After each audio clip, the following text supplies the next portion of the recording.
Women's day సందర్భంగా ఈ సినిమాని మేము తీసుకొస్తున్నాం ప్రేక్షకులకి ముందుకి. ఓకే. మార్చ్ 7న. హ్మ్.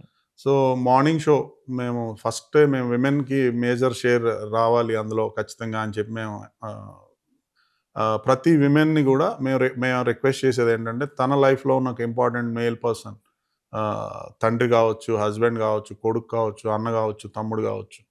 సో, వాళ్ళతోటి గనక తీసుకొస్తే, వాళ్ళతోటి గనక ఈ సినిమాకి రండి. మీరు కపుల్‌గా వస్తే మిమ్మల్ని ఒక టికెట్ మీద ఇద్దరిని అలౌ చేస్తారు.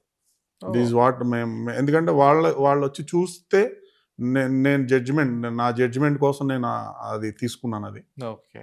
అండ్ ఇంకొకటేంటంటే ముఖ్యంగా విమెన్స్ డే నాడు ఇదే ఆపర్చునిటీ అందరూ చూడాలి. ఎందుకంటే వీకెండ్ వస్తుంది కాబట్టి అందరికీ ఇది చూడాలి.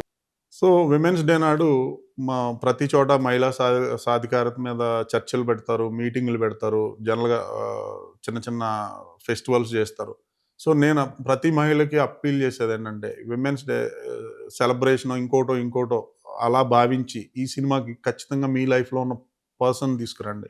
కుటుంబ సమేతంగా రండి.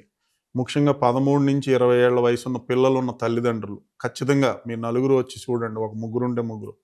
సో, వీళ్ళందరికీ గూడా ఆహ్, కపుల్‌ని ఒక టికెట్ మీద అలౌ చేస్తాం. 4 షోలకి కూడా. 8దో తారీఖున. 8వ తారీఖు. ఆ! ఒక కంప్లీట్‌గా. మ మా విమెన్స్ డే ఉమెన్స్ డే సందర్భంగా. రోజున. ఎందుకంటే ప్రతి ఒక మహిళ గనక ఈ సినిమా చూస్తే తన కుటుంబాన్ని, తన వీధిలో ఉన్న వాళ్ళని అందరిని తీసుకొని రాగలిగే, చెప్పగలిగే సత్తా వాళ్ళకుంది. వాళ్ళు అంటే అంత కమాండింగ్‌గా చేయగలుగుతారు. సో, ఒక ఓకే. మహిళ గట్టిగా నిలబడితే ఎంత హ్మ్, అంటే ఎంత మార్పొస్తది.